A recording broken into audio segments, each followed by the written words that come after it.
इस्लामाबाद में एमकेएम पाकिस्तान के रहनुमा मीडिया से गुफ्तगू कर रहे हैं। अगर इस यकतरफा यानी पीपल्स पार्टी ने जितने एतराज़ात किए वो सब कबूल कर लिए गए और जितनी बाकी पार्टियों ने किए वो सब रिजेक्ट कर दिए गए। जनाब ये तो बाय डिज़ाइन है, इसको तस्लीम नहीं किया जा सकता। इस वक्त इलेक्शन कमीशन जो सिंध का है उसके जो हेड हैं एजाज चौहान,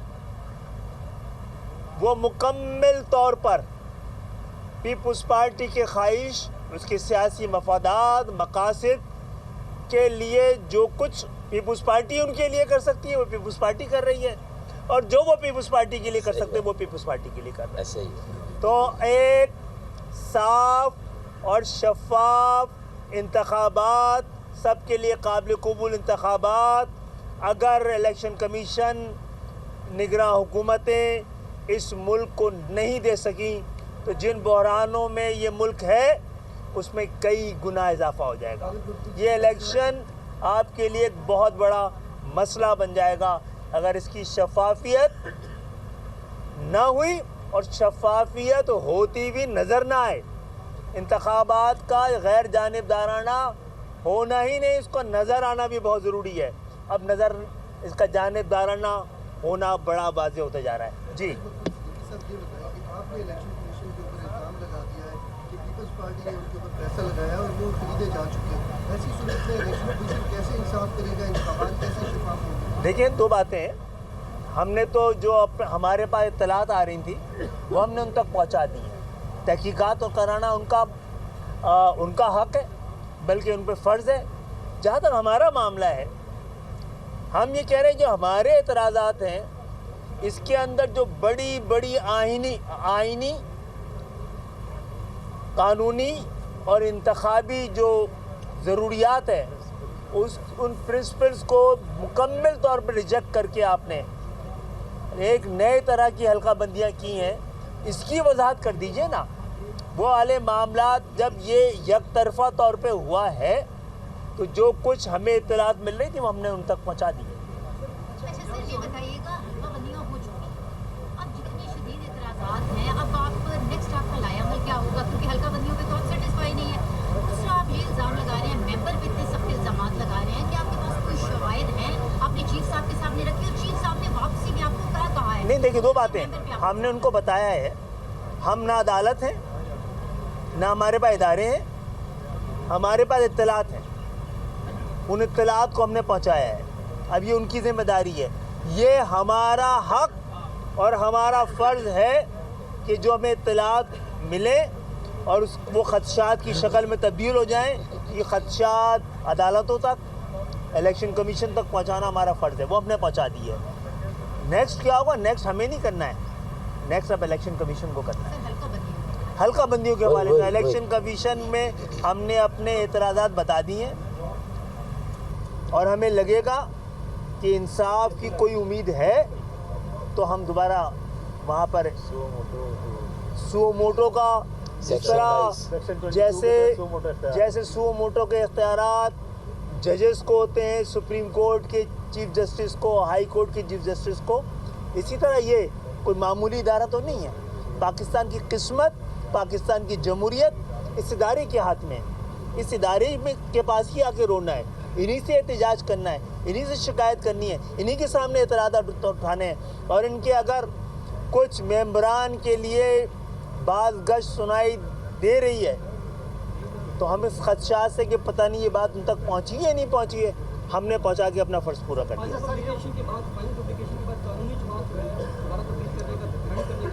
जनाब है, बहुत कम है।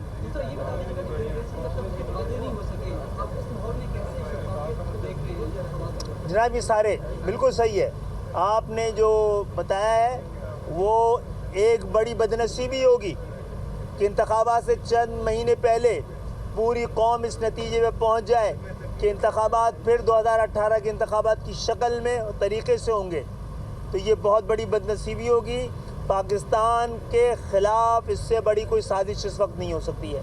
जहाँ तक आपने बताया है, एक बहुत कम गुंजाइश है, लेकिन जब आपका मुकदमा बहुत मजबूत हो, साफ़ हो वादे हो तो ये गुंजाइश निकालनी पड़ती है। सर ये बताइएगा, एक तो आप चीफ इलेक्शन कमिश्नर पे आपको यकीन नहीं है, शिकायत भी आप इनके नहीं यकीन है, उम्मीद है, आपने कहा है कि उम्मीद है लेकिन यकीन नहीं। लेकिन मैंने यकीन की वजह भी बताई है जी सर, कि इनके नीचे जो अमला है उसके ऊपर हमारे शदीद खदशात हैं। सर जो आप शिकायत लेके आए, किस हद तक आपको उम्मीद है कि इलेक्शन कमीशन आपके एतराज़ात दूर करेगा? और दूसरा सर ये बताइएगा कि आज इलेक्शन कमीशन ने सेक्रेटरी खजाना को भी तलब किया है क्योंकि इलेक्शन कमीशन को फंड्स नहीं मिल रहे, तो सर इस मामले में इलेक्शन होना किस हद तक यकीनी है या गैर यकीनी का इलेक्शन शिकार है? देखिए इंतखाबात के बारे में सच्ची बात है जो आपकी बात है कि बड़ी वजाहत से बात सामने आनी चाहिए ताकि कौम में इबहम ख़त्म हो सके।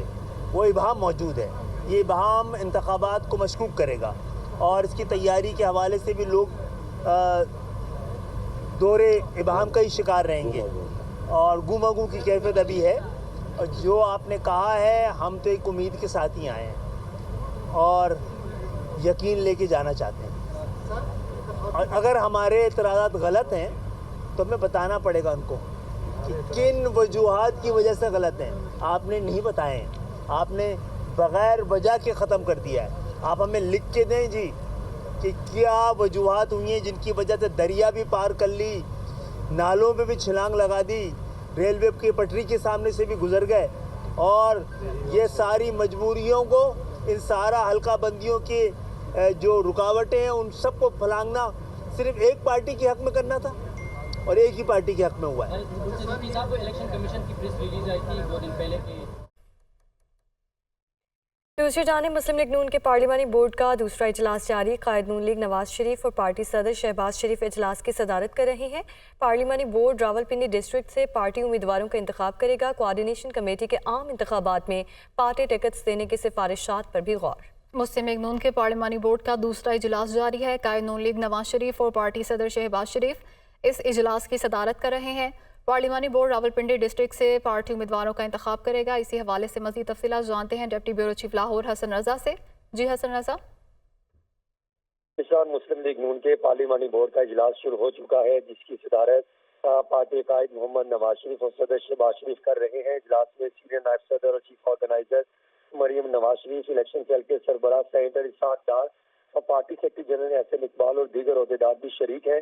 इस मौके पर इलेक्शन सेल के सरबराह सेनेटर इसाक डार ने इब्तदाई तौर पर ब्रीफिंग दी और बताया कि रावलपिंडी डिवीजन से ताल्लुक रखने वाले कितने उम्मीदवारों की दरखास्तें आई थी, किसमें शॉर्टलिस्ट किया गया और उनकी तरजीहात क्या है, उनके एजेंडे क्या है, उन्होंने क्या ब्रीफिंग दी। उसको देखते हुए पहले उन्होंने तकरीबन 20 मिनट इसाक डार साहब ने ब्रीफिंग दी, जिसके बाद अब जो है वो जो रावलपिंडी डिस्ट्रिक्ट में पार्टी के लिए मौजूद उम्मीदवार है उनके इंटरव्यूज का सिलसिला शुरू कर दिया गया है और नवाज शरीफ साहब की जानिब से सिर्फ 4 मामला की ज्यादातर जो है वो फोकस किया जा रहा है। पहला सवाल ये पूछते हैं कि आप ये बताएं कि पाकिस्तान को जो मसाइल हैं वो उनकी वजूहात क्या है। फिर दूसरा पूछते हैं कि जो मुस्लिम लीग नून का विजन है और जो बुनियादी मसाइल हल्के के हैं इसको कैसे हल करेंगे और आपका नुक्ता नजर क्या है। फिर तीसरा कि आपने हल्के के लिए क्या किया, आपको टिकट क्यों दी जाए। चौथा सवाल ये पूछा जाता है कि आपने पार्टी और आवाम की राय आपके वाले से क्या है, उसके हवाले से सर्वे जिन्होंने करवा रखे हैं वो देखने के बाद फैसला करें। जी हसन रजा, बहुत शुक्रिया, आपने तफसीलात से आगाह किया। स्टॉक मार्केट में नया रिकॉर्ड कायम। इंडेक्स 62,500 की हद अबूर कर गया। ट्रेडिंग के दौरान 100 इंडेक्स में 900 से जायद पॉइंट्स का इजाफा हुआ है। शहरियार जंजुआ कराची से हमारे साथ मौजूद हैं। शहरियार बताइएगा आज की क्या फ्लक्चुएशन रही? देखिए, पाकिस्तान स्टॉक एक्सचेंज गुज़िश्ता चंद रोज़ से सिर्फ और सिर्फ खबरों पर रिएक्ट कर रही है। सेंटिमेंट्स पे अभी हम इंडेक्स को बढ़ता हुआ और कम होता हुआ देख रहे हैं। कुछ दिनों पहले थोड़ी सी स्टॉक मार्केट में करेक्शन आई थी, 500-600 पॉइंट्स तक कम हुए थे, लेकिन मजमूई तौर पर देखा जाए तो गुज़िश्ता 2 महीने में स्टॉक का मार्केट का 100 इंडेक्स 15,000 पॉइंट्स तक बढ़ चुका है। हालिया दिनों में जो भी खबरें सामने आई हैं, SIFC के तहत, IMF प्रोग्राम के तहत जो हमें फंड्स जल्द रिलीज़ होने की तवक्कुआत हैं। सऊदी अरब से, कतर से, कोई से हमें एक भारी इन्वेस्टमेंट की बहुत उम्मीदें हो गई हैं। इसके अलावा जो इंटरनेशनल फंड्स हैं अभी वो भी लोकल मार्केट में बहुत हैवी बाइंग कर रहे हैं। यानी कि अभी तो आज हमें ब्रोकर्स ने तो ये तक बताया है कि जो अब हमारे लोकल इन्वेस्टर्स हैं और जो बाइंग एजेंसीज हैं वो इतने फंड्स नहीं, शेयर्स नहीं खरीद रहे जितने इंटरनेशनल फंड्स अभी जो है वो ख़रीदे जा रहे हैं। अच्छा, हमारे साथ अभी यहाँ पर मौजूद हैं शहरियार साहब जो कि तजियाकार भी हैं, इनसे मज़ीद बात करते हैं। शहरियार साहब बताएगा, कुछ मैंने एक नक्शा खींचा है, आप मुख्तसरन बताइएगा कि स्टॉक मार्केट में जो भी तेज़ी तेज़ी है, इसकी वजूहत क्या हैं? देखिए, इसकी वजूहत ये है कि हर गुजरते दिन के साथ पाकिस्तानी इकॉनमी में जो इंडिकेटर्स हैं वो पॉजिटिव साइड के ऊपर देखने में आ रहे हैं। करंट अकाउंट डेफिसिट के नंबर्स आए हैं, 33% हम उसको कंट्रोल करने में कामयाब हो गए। दर्द सर बना हुआ था, आपको पता है। IMF की भी एक्सटर्नल फंडिंग के हवाले से काफ़ी ज़्यादा क्वेश्चन थे। फिर IMF की टीम पाकिस्तान में मौजूद है और अगला बजट भी हम उनसे फाइनलाइज कर चुके हैं। और फिर साथ साथ आप देख रहे हैं कि जो UAE से पाकिस्तान में इन्वेस्टमेंट आनी है, उस हवाले से UAE सफ़ीर की स्टेटमेंट आई कि इस हफ्ते कोई बड़ी एग्जीक्यूशन हो सकती है। फिर साथ साथ GCC के अंदर पाकिस्तान की शमूलियत के हवाले से काम हो रहा है। फिर साथ ही हम देख रहे हैं कि जो आने वाले दिनों में इंटरेस्ट रेट है, सरमायाकार अभी भी समझते हैं इसके बावजूद इसके कि इन्फ्लेशन बढ़ी है, उनको लग रहा है कि आने वाले दिनों में इंटरेस्ट रेट भी नीचे हो सकता है। और पाकिस्तान के जो रिजर्व हैं जो $7.2 बिलियन के पास हैं, इस महीने के आखिर तक तकरीबन $9 अरब से बढ़ जाएंगे। अच्छा, ये बताएगा कि ये तो तमाम अभी खबरें हैं, ये कोई चीज़ अभी जो है मटेरियलाइज तो नहीं हुई है, तो ये जब ये चीज़ें हकीकत बनेंगी तो उस वक्त स्टॉक मार्केट कहाँ पहुँच जाएगी? देखिए, होता ये है कि स्टॉक मार्केट फ्यूचर को फोरकास्ट करती है। आप कभी भी देखेंगे कोई भी अच्छी खबर आने वाली होती है तो मार्केट उससे पहले ही उसको बढ़ना शुरू कर देती है। इसी तरह अगर कोई बुरी खबर होती है तो मार्केट उसको पहले से ही डिस्काउंट करना शुरू कर देती है। तो यही हम देख रहे हैं कि आने वाले दिनों में जो सेंटीमेंट बन रहा है मार्केट के अंदर, मार्केट उसको देख के बढ़ रही है और market event to event perform कर रही है। इससे पहले हमने देखा था कि ये सिलसिला शुरू हुआ था जून 2023 के बाद से, जब IMF के SLA हमने साइन किया। उसके बाद से इवेंट टू इवेंट बाजार परफॉर्म करते रही। मार्केट में अभी बताता चलूँ कि अभी भी वैल्यूएशन बहुत ज़्यादा लो साइड के ऊपर है। कंपनीज आउट परफॉर्म कर रही हैं, बहुत हैवी डिविडेंड्स दे रही हैं और सेक्टर वाइज आप देखेंगे तो सारे सेक्टर बहुत अच्छा परफॉर्म कर रहे हैं। बैंकिंग के डिपॉजिट बहुत बढ़ चुके हैं और इसी तरह सीमेंट की सेल्स भी स्लाइटली इंप्रूव होने शुरू हो गई हैं।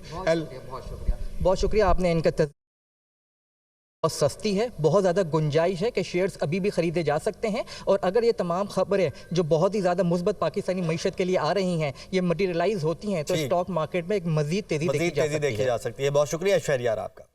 Welcome back. साइफर केस में साबिक चेयरमैन PTI और शाह महमूद कुरैशी पर 12 दिसंबर को फर्द जुर्मायत की जाएगी। अडियाला जेल में साइफर केस की समाअत 12 दिसंबर तक मुलतवी कर दी गई है। मुल्जिमान को चालान की नकूल तकसीम कर दी गई हैं। अब समाअत 12 दिसंबर को होगी और साबिक चेयरमैन PTI और शाह महमूद कुरैशी पर फर्द जुर्मायत की जाएगी। साइफर केस चेयरमैन PTI और शाह महमूद कुरैशी पर 12 दिसंबर को फर्द जुर्म आयद की जाएगी। अडियाला जेल में साइफर केस की समाअत 12 दिसंबर तक मुलतवी कर दी गई है। मुल्जिमान को चालान की नकूल भी तकसीम कर दी गई हैं।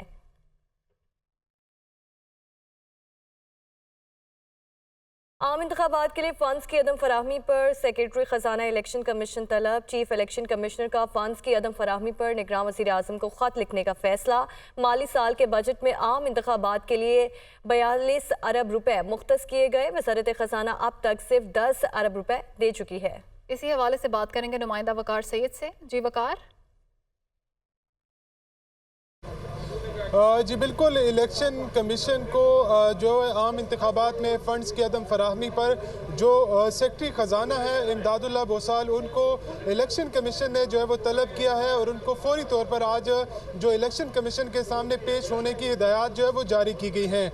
दूसरी जानिब चीफ इलेक्शन कमिश्नर ने ये मामला वज़ीर आज़म पाकिस्तान के साथ उठाने का फ़ैसला किया है और इस ज़मन में निगरान वज़ीर आज़म को एक ख़त भी जो है वो अरसाल किया जाएगा, जिसमें जो वज़ारत ख़जाना का जो रवैया है और उसके अलावा जो फंड्स की फराहमी से मुतल्लिक जो एक आइनी रिक्वायरमेंट है उससे मुतल्लिक भी उनको आगाह किया जाएगा। जबकि जो ज़राए हैं वो ये बता रहे हैं कि इलेक्शन कमीशन को टोटल 42 अरब रुपए पर जो अखराजात है वो आम इंतखाबात पर होने हैं। इब्तदाई तौर पर जो है वो 10 अरब रुपए जो है वो जारी किए गए थे। आम इंतखाबात के इंतजामात को चलाने के लिए फिल फॉर इलेक्शन कमीशन को 17 अरब रुपए की फंड जो है वो दरकार है, जबकि इलेक्शन कमीशन ने अब तक सिर्फ 10 अरब रुपए के जो फंड्स हैं वो जारी किए हैं। इस हवाले से जो इलेक्शन कमीशन है, क्योंकि उन्होंने तैयारियां करनी है, मुख्तलिफ किस्म की प्रोक्रूटमेंट करनी है, उस ज़मन में इलेक्शन कमीशन ने मुतअद्दिद बार जो है खतूत लिखे और बार बार वज़ारत ख़जाना को आगाह किया जाता रहा कि इन फंड्स का इजरा जल्द अज जल्द वो किया जाए। ताहम वज़ारत ख़जाना की जानिब से मुकम्मल खामोशी के बाद अब आज जो इमदादुल्लाह बोसाल सेक्रेटरी ख़जाना हैं उनको जो है वो इलेक्शन कमीशन ने तलब किया है और उनसे इस बात का जो है वजूह पूछी जाएगी कि आया इलेक्शन कमीशन ये को फंड्स फराहम करने में वज़ारत ख़जाना क्यों जो है वो नाकाम रहा। जबकि जो ज़राए है वो ये बता रहे हैं कि इससे कबल जब इलेक्शन कमीशन की जानिब से मुतअद्दिद खतूत लिखे गए तो उसके जवाब में ना तो कोई ख़त आया, ना कोई जो है वो कोई जो जवाज़ है वो पेश किया गया, कोई रीजनिंग की गई है। लिहाजा इलेक्शन कमीशन ने फैसला किया। बहुत शुक्रिया, आपने तफसीलन अपडेट किया। जस्टिस मुजाहिद नकवी ने शो कॉज नोटिस का जवाब जुडिशल काउंसिल में जमा करवा दिया। मैंने 2 आईनी दरखास्तें सुप्रीम कोर्ट में दायर कर रखी हैं। जस्टिस मुजाहिद नकवी की जानिब से ये कहा गया मेरी दोनों आईनी दरखास्तों को समाअत के लिए मुकर्रर किया जाए। हसीब मलिक इस्लामाबाद से हमारे साथ मौजूद हैं। हसीब, क्या डिटेल्स हैं? देखेंगे, जस्टिस मुजाहिर नकवी को सुप्रीम जुडिशल काउंसिल की जानिब से शोकाज नोटिस जारी करने का मामला है, जिसके अंदर जस्टिस मुजाहिर नकवी की जानिब से जवाब जुडिशल काउंसिल में जमा करवा दिया गया है और जो जवाब जमा करवाया गया है उसमें मौक़िफ़ इख्तियार किया गया है और जो दरखास्त भी दायर की गई है उसमें मौक़िफ़ इख्तियार किया गया है कि मैंने 2 आईनी दरखास्तें सुप्रीम कोर्ट में दायर कर रखी हैं, मेरी दोनों आईनी दरखास्तों को समाअत के लिए मुकर्रर किया जाए। दरखास्त में ये भी मौक़िफ़ इख्तियार किया गया है कि मेरी इस्तदा है कि मुझसे जारी करदा शोकाज नोटिस वापस लिया जाए, मुझे जो जारी किया गया है, और मेरी आईनी दरखास्तें 3 रुकनी कमेटी के सामने रखी जाएं। दरखास्त में ये भी कहा गया है कि मेरी दरखास्तों पर ताहाल नंबर तक नहीं लगाया गया और जस्टिस मुजाहिर नकवी ने जवाब की कॉपी सुप्रीम कोर्ट की 3 रुकनी कमेटी को भी जमा करवा दी है। तो ये जमा करवा दी है। बहुत शुक्रिया हसीब आपका।